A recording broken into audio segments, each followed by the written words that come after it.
Hey guys, Buffett Game back today, bringing another video, and we had just reached the year 1 mark of Call of Duty Warzone, and so this video is going to be more dedicated to what I would like to see for year 2 of Call of Duty Modern Warfare's Warzone, and now after the Cold War integration. So year 2 of Warzone, what do I want to see? Obviously, year 1 we had a lot of really good things that happened with the game as far as Warzone in itself being conceptualized. We also had some different POIs that were added. The trains were added to the game with a lot of the tracks. The silos were open, stadium was open, bunkers were open. So there was a lot of pretty good things that happened in year 1 of Warzone. However, this list is going to be what do we expect from year 2 of Warzone. Activision has come out and said that Warzone itself is going to be a multi-year title, which will be supported for at least 3 years. So at this point, we just entered year 2 of Warzone about 4 days in, if that, when recording this video. So what do I expect from year 2 of Warzone? I think there's a lot of improvements that can be made to this game to make this a really solid title going forward until Warzone 2 or whatever it is comes out for maybe exclusively next-gen titles down the road. We'll have to wait and see. Also, I want to mention that today's artwork for the thumbnail is brought to us by Martin, or at RexCityFR on Twitter. I'm going to go ahead and link his Twitter down below. He does a lot of really cool modern combat type artwork here from Modern Warfare and just other games as well. It's this type of modern military type artwork that I'm really into. So big shout out to him and his artwork. I'm going to link his Twitter down below in the description if you guys want to check him out and give him a follow over there. Does really neat artwork here, which again is featured in today's thumbnail. But let's go ahead and get in a list. And first off is going to be something that I think we can all agree on is going to be more consistent and frequent weapon patching. So more consistent and frequent weapon patching. What I like to see there is that there should be really a more diverse meta. We shouldn't really have these 2 to 4 weapons that everyone's using at different points in a season or in the game's life cycle. It seems ever since really Warzone was made, we had a few good months there after Warzone came out. I believe season 2 or 3 of Modern Warfare is when Warzone was finally introduced last year, and we had a really solid diverse meta because nobody knew what they were doing, nobody knew what attachments were best, and then we had a lot of the content creators trying to figure that out for us, which is great. However, the problem is now that here we are a year later, and it seems like ever since season 4 of Modern Warfare, Warzone itself has just been stuck in this meta rut where everyone's going to be using 2 to 4 weapons, and now especially after the Cold War integration and just kind of the real poor planning, I feel, with that, the meta itself is in a pretty bad spot yet again. So what I would like to see is more than 2 to 4 weapons that are really used by the majority of the community. I really feel that players should be rewarded for being skilled with a weapon, taking the time to learn the weapon, learn the recoil. If it's a weapon that's hard to use, you should be rewarded for being able to use it effectively. And then we have other weapons that maybe have no recoil, and they should also, those kinds of weapons should have lower damage and as well as damage at range drop-off. It seems like a lot of the no recoil weapons, such as right now being the FFAR and the AUG from Cold War during the integration right now, are just the current meta. They have very little to no recoil, especially the FFAR with that 1,000 rounds per minute fire rate. It seems to have very little recoil, especially compared to how it is in Cold War multiplayer. And it's very effective out to decent amounts of ranges with that weapon. So it really kind of eliminates the need for any sort of other AR if you compare that with something like an AUG is currently the meta. The AUG can 2-tap people out to great distances, no bullet spread, very little recoil, and the fire rate on that is very fast for the burst. So something like that, I would think, just that's what we want to see balanced more. Weapons should have more pros and cons to them. They should do 1 or 2 things really well, but there should be a trade-off. You shouldn't be able to do everything with 1 or 2 weapons in the game, which seems to be kind of where we're at right now, and it's really kind of been that way, I would say, like I said, since season 4 of Modern Warfare with the Grau and the Bruin. Those kind of replaced sniper rifles for the time because there was very little damage drop off at long ranges, and again, very little recoil. So it seems to be kind of a consistent thing with Warzone at this point, is new weapons always seem to be broken, especially after the Cold War integration. There's just a lot of bugs with attachments and things overall. So like I said, I think you should be rewarded for using a weapon that takes a lot of skill to use. Something like a SCAR or something like that, they don't deal enough damage, and the amount of recoil on some of these weapons, if you're taking the time to experiment with them and master them, there should be some benefits over other weapons. Right now, you're just going to be outclassed by using a SCAR, really no matter what in the game, because of the damage model, the recoil, and the bullet damage at range especially. So that's one thing for sure. I think ballistics should be more tuned. I'd like to see really ballistics. I know Modern Warfare made a big deal about this when it was coming out. Really like to see heavier caliber weapons, like anything with a 7.62 by 51, 7.62 by 39, should be able to pen objects like wood, plywood, and things like that. It seems like it's very inconsistent in the Warzone environment. Now, obviously, it's a big environment. It's hard to probably go in and do all that. However, I like to see that improved. Maybe on the new map, that's something they can be working on if there is, in fact, a new map coming. More consistent ballistics, 9mm, 9x19 Parabellum shouldn't be able to penetrate through some of the things it does, and vice versa with the 7.62 by 51 round should be able to penetrate through larger walls than they do currently. So it's very inconsistent. Some things you can penetrate through, other things you can't. I like to see that kind of enhanced upon or improved a little bit more so it's more consistent. And also, one thing would be a CTE or a community test environment, or just better QA testing overall. Again, every new weapon that seems to be released with this game seems to be broken in some way or another. I go back to the Modern Warfare type weapons for those seasons being the Grau, the Bruin, things like that. Just seems like they weren't really tested properly for the Warzone statistics that they carried over from Modern Warfare, and they just ended up being complete beamers at very, very long ranges with very low recoil.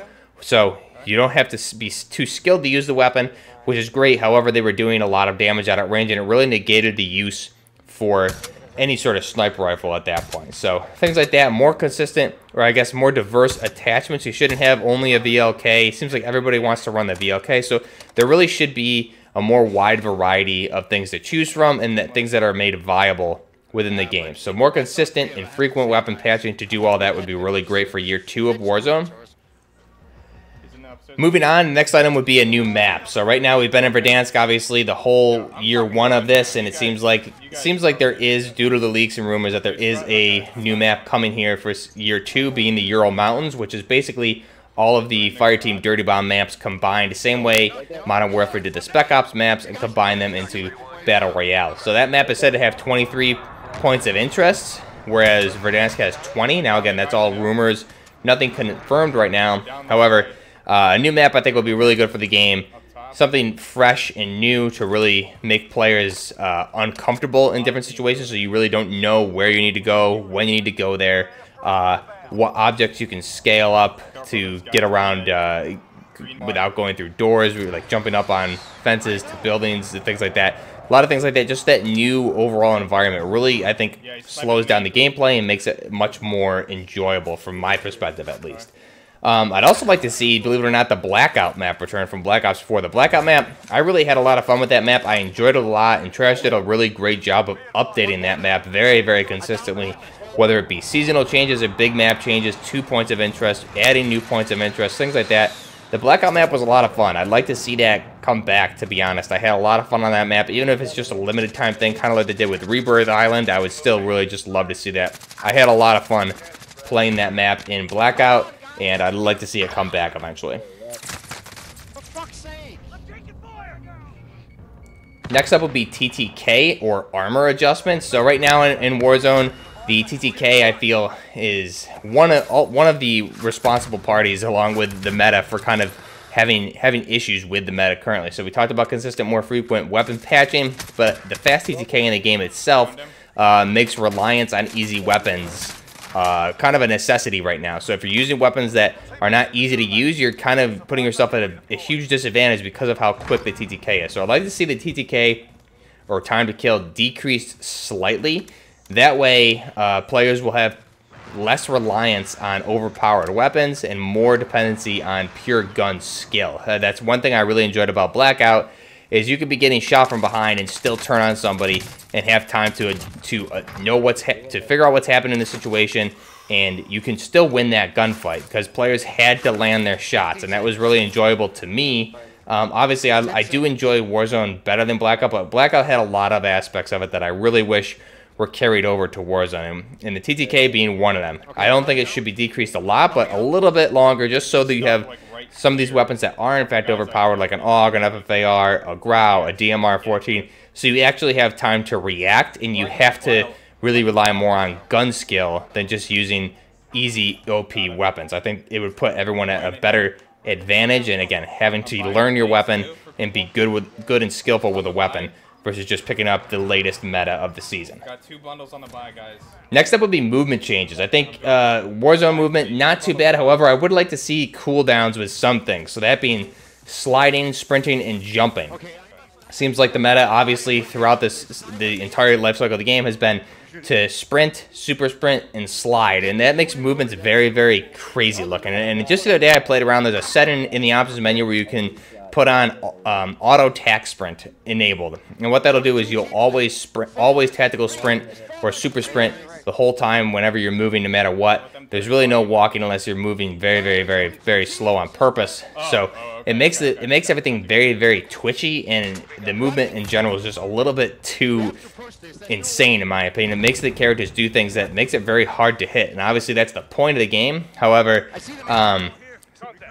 I don't think there's a problem with that, but to have cooldowns for things like that. Sliding cooldown, I don't think players should be able to slide consistently all over the place. I think there should be a cooldown for that, as well as your tactical sprint, which there is indeed that, but I'm talking more regular sprint. Your regular sprint, as well as jumping. That way you just can't spam these, and you really need to think about when you're going to be using them. Do I save them for engagements? Obviously, you're not limited with the amount of times you can use them. However, you can't be using them back to back to back to back. You need to have some, I would like to see some sort of cooldown like with the tactical sprint for these other options. That way, like I said, if you're going to be abusing them, you may run into a situation in a firefight where you're unable to use them because they're on cooldown. So things like that, I think, would just allow players or make players have to think a little bit more when they get into situations rather than just spam different buttons like that in general. And that would make the movement a little bit easier to combat in my mind.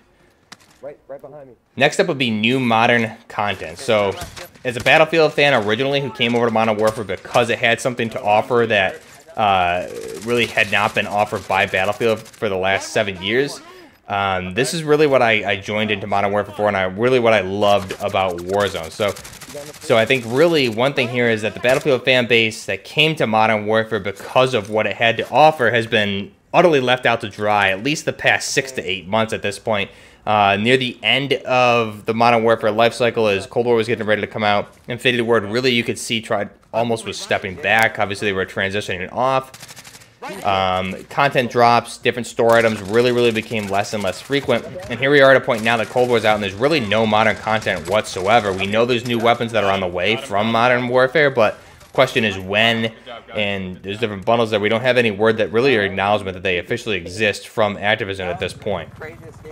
So I'd really like to see more modern content, more Milsim operator bundles, more Milsim weapons and blueprint bundles. New weapons overall. We know we have the SIG LMG, the Scorpion Evo 3, as well as the new pistol that's coming, the Skylov, I believe it's called, or in real life the Makarov is coming. So we know there's 3 weapons coming here into the game. However, more modern weapons I think would be really good. More modern content equals more money for Activision. I haven't bought really any Cold War bundles outside of 3 blueprint videos that I've done. I don't have any interest in that kind of content. I just think it takes me out of the game, and I don't want to. I want to be immersed, and that's not immersive content to me. Is just this wonky Fortnite looking stuff. I'll buy Modern Warfare content all day, but the Cold War content I'm definitely not buying. If I'm the only one, there's no way I'm the only one doing that. So more modern content, Modern Warfare content, operators, weapons, Milsim bundles, etc. equals more money for Activision, which should be a selling point to produce more type of content like that. Next up would be COD Mobile update model. So Call of Duty Mobile, I think they're on like season 14 or 15. They kind of do their own thing independent of any other Call of Duty game, really. And what they do is they incorporate different weapons from the different games. And just recently they brought in a lot of weapons and operators from Modern Warfare also. They also have weapons in there from Call of Duty Online, the Black Ops series, Black Ops 3, Black Ops 4, things like that. So there's a lot of that out there. I'd really like to see a model like that where there's updates exclusively for Warzone, and obviously there'd be different bundles there to incentivize store purchases and bundles. But update models like that, if it works with COD Mobile, I don't know why it wouldn't work with Warzone. Since they're both free to play, the model itself should be there. So one thing I would really like to see is updates and seasons are more regular and consistent. Right now we're at a point where seasons are very spread out, like 2 or more months. And like I said, if COD Mobile's on season 14, 15, they seem to have regular content over there almost all the time, bringing in different things from other COD games. there's no reason Warzone shouldn't be able to do that as well. And like I said, it's all separate from other Call of Duty titles. However, Call of Duty Mobile just integrated a lot of Modern Warfare content with weapons and operators, so I'd really almost like to see a lot of COD Mobile content, to a certain degree, come to Warzone, that being different types of weapons, mainly. And obviously, they do have some operators that would fit with the timeline as well. Some weapons are a little bit too futuristic, so I wouldn't like to see that. But some weapons definitely fit in the role that we're used to and we wanted to see from the Modern Warfare perspective, and even would fit in this universe perfectly. Some of those weapons would be like the AK-117, which is modeled after the AK-107. So if you guys aren't familiar, it basically has a counterbalance recoil system.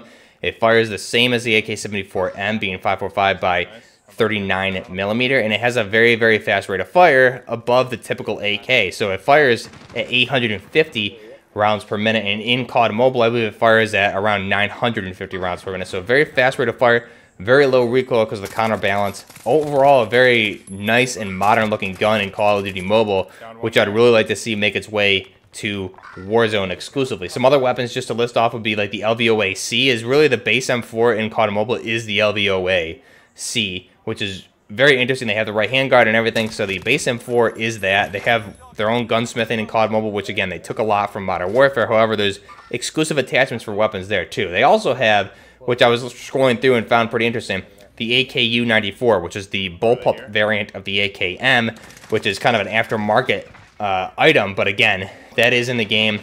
That's something that you could really see from gunsmithing. Would be great to see that exclusively brought into Warzone as well, where you could mod an AK into an AKU-94 and just have bullpup configurations. There's a lot of gunsmithing options that are available that I don't think they've really taken advantage of. I'm not sure what it is, whether it's just lack of time to produce the content, maybe the engine wasn't designed for types of or specific types of integration. Not sure what it is, but there's a lot of weapons over there. Those are some assault rifles exclusively. They also have, I believe, an RPK-16. They have the Arctic Wolf 50 sniper rifle, a lot of different snipers. There's a whole lot of weapons in COD Mobile that would fit perfectly into the Modern Warfare exclusively Warzone universe. So it's interesting. They COD Mobile brought in weapons from really, like I said, all other Call of Duty games, including Call of Duty Online.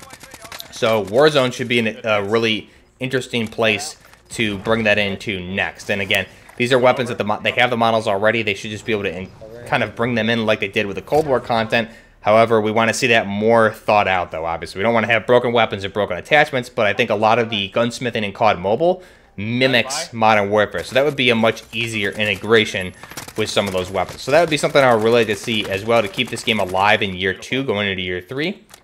And next up would be more consistent limited time mode schedules. So limited time modes, we've talked about this a lot. Main ones I'm talking about here are going to be the buyback or the stimulus, solos, duos, trios, and quads modes, where basically if you have 4,500 in your bank account there for your character, if you've collected that, you get instant buyback. There's no gulag. It makes things, I think, a lot more fun in different aspects of the game. A lot more hectic as well, but it is a lot of fun to get in after high kill games and just consistent chaotic gameplay. You can land and get a loadout right away if you want to with your team, but you got to prioritize your money. It adds another layer to the game, in my perspective, which makes it very fun. And again, the other limited time mode there would be Realism Royale. We've only seen it twice so far in Year 1, and I'm assuming we're only going to see it twice in Year 2. However, I obviously like to see it more, but more so I'd like to see a more consistent schedule. I know Battlefield 4 and even 3 back in the day did things where they would plan out like a month or two ahead of content that was coming. We don't really see that with Call of Duty right now, besides the roadmap at the very beginning of the season, which kind of lays out a little bit of what we can expect, but not too much. So I'd like to see, as far as limited time modes, I'd like to see a calendar as to when these different time modes are going to be in rotation. That way we can look and say, okay, realism will be in here in this month, and this month on these extended weekends, things like that, and just swap them out more consistently. It seems like the limited time modes we get are modes that nobody really wants to play. The only thing I see people talking about online is they want to play Stimulus solos, duos, trios, quads, or Realism Royale. The only ones I see, Armored Royale's in there as well, but again, the most requested modes, it seems like we see the least. So that's something I would really like to see change here in Year 2. Let me know down below what you guys think of this list. Again, this is a very high-level list. Do something more and more in-depth with kind of like a retrospective of Year 1, maybe down the road here. when we get more into the content coming here at the end of Season 2 or Season 3. Hopefully we get that new map, but again, that's just a high-level list. To summarize, more consistent, more frequent weapon patching, new map, TTK armor adjustments, movement changes for adding an additional cooldown so you can't be tweaking around the map like a Twitch TV sweat the whole time, new modern type content from Modern Warfare, new weapons, milsim, bundles, things like that. Whether it comes from the Modern Warfare universe or even Call of Duty Mobile has a lot of modern content I'd like to see. Pull it from other COD games that fit in the universe as well. New weapons, obviously. You want to see new modern weapons, more additional gunsmithing attachments, more conversion options would be really nice. That was one big thing sold with Modern Warfare was conversions. I'd like to see more ammo conversions, more larger magazines for some weapons, like maybe a 100-round drum for the SCAR or a 60-round drum for the SCAR, a 60-round casket mag of the 5.45 for the AK. I'd like to see that AK-117 or the 107 brought in from Call of Duty Online or Call of Duty Mobile as well as some other weapons there from COD Mobile that we see. And then more consistent limited time modes. Let me know down below what you guys think. This is the Year 2 wish list for Call of Duty Warzone, and I really think they're going to need to deliver here in Year 2 because right around the corner we're going to be getting the trailer for Battlefield, whether it's Battlefield 6 or whatever they're going to be calling it. Battlefield is something that I came over here to COD from because Battlefield wasn't delivering since Battlefield 4, really, even before that. And at this point, if Warzone and Call of Duty want to retain some of that audience that came over, I think they need to deliver some more things to keep that audience. And Battlefield's in a really good spot right now because they've been on hiatus for a few years. They're coming off a really bad title. They have to deliver. So you're going to see Call of Duty have a lot of competition here coming up. And hopefully that brings the best out of both franchises. But we'll have to wait and see. Let me know down below what you guys think. Till next time, this is Buckner Gaming, out. So that's beautiful. Always great.